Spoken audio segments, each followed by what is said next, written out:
अस्सलाम वालेकुम, मैं हूं कामरान चौहान। ईरान, इजराइल और अमेरिका जंग दुनिया का हॉट टॉपिक है और दुनिया के किसी भी कोने में रहने वाला कोई भी ऐसा फर्द नहीं जो इससे डायरेक्टली या इनडायरेक्टली मुतासिर ना हुआ हो।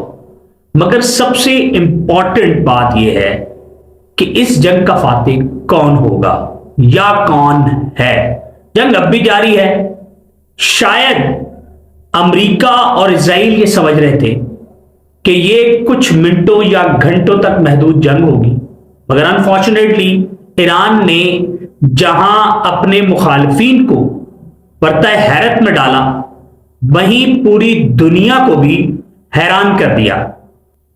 अमेरिका और इजराइल शायद ये समझ रहे थे कि ईरान वेनेजुएला जैसा ही टॉपिक होगा और कुछ ही घंटों में मुल्क को टेक ओवर कर दिया जाएगा और रजीम चेंज होगी, बिल्कुल इसी तरह जिस तरह वेनेजुएला में हुआ। प्लानिंग तो ये थी कि जैसे ही ईरान की टॉप लीडरशिप को एलिमिनेट किया जाएगा तो पहलवी ग्रुप और उसकी खामोश हिमायत जो इस वक्त अक्सरियत है ईरान में, अमेरिका और इजराइल के मुताबिक, वो टेक ओवर कर लेंगे, तमाम चीजों को कंट्रोल में ले लेंगे और रजीम चेंज हो जाएगी। मगर ऐसा नहीं हुआ। सूरत हाल यकसर मुख्तलिफ रही।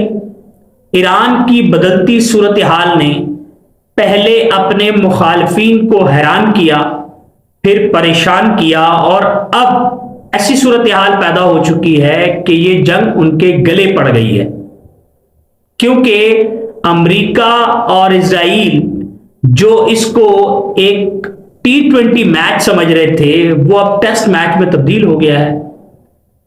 ये सारी प्लानिंग या इस किस्म के किसी भी हमले के बाद की सूरत हाल को वो दरवेश जिसको दुनिया अली खामनाई के नाम से जानती है, उस शहीद खामनाई ने तरतीब दी थी।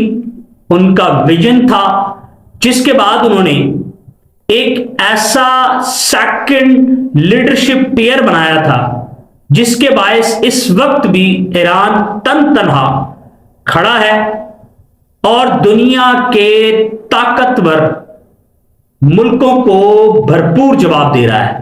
कतई नजर इसके कि इस जंग का खुलासा क्या होगा, इस जंग का नतीजा क्या होगा। मैं ये समझता हूं कि इस सारी सूरत हाल के बाद दुनिया में एक नया जो है ब्लॉक बनने वाला है। उस ब्लॉक के साथ साथ कुछ और नई ताकतें भी वकूफ पजीर हो रही हैं। मेरे नजदीक जो सबसे इंपॉर्टेंट चीज है वो ये है कि ईरान ने कमबैक कैसे किया। एक इंटेलिजेंस बेस्ड वेल प्लान्ड हमला किया गया जिसमें ईरान की top leadership included supreme leader शहीद आयतुल्ला अली खामनाई समेत जितनी भी लीडरशिप थी उसको टारगेट किया गया, एलिमिनेट किया गया।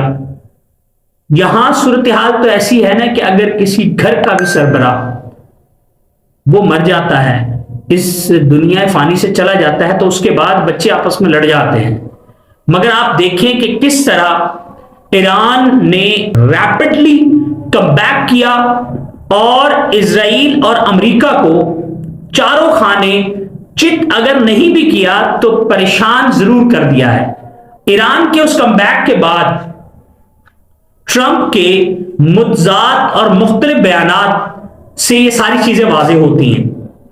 मेरे नजदीक आका अली खामनाई ने मुख्तलिफ टेयर्स ऑफ लीडरशिप बनाई, जिसमें first layer, second layer and third layer. एक बिल्कुल यूनिक हमने मैकेनिज्म देखा कि अगर ऐसी सूरत हाल पेश आती है कि टॉप लीडरशिप नहीं होती तो वो लोग जो ओबे करते हैं ऑर्डर, वो किसके ऑर्डर सुनेंगे। ये उस दरवेश सिफत ने इस तरह का मैकेनिज्म बनाया कि अगर टॉप लीडरशिप नहीं होगी तो जो भी जिस शोबे को हेड कर रहा होगा वो खुद सुप्रीम लीडर होगा और वो उस शोबे की कमान को संभालेगा। اسی لیے ایران سروائیو بھی کر رہا ہے اور اس وقت دنیا کی جتنی بھی بڑی طاقتیں ہیں ان کو بھرپور جواب دے رہا ہے۔ امید کرتے ہیں کہ آئندہ دنوں میں یہ صورتحال جلد از جلد مکمل ہو اور اللہ پاک ایران کو فتح یاب کرے۔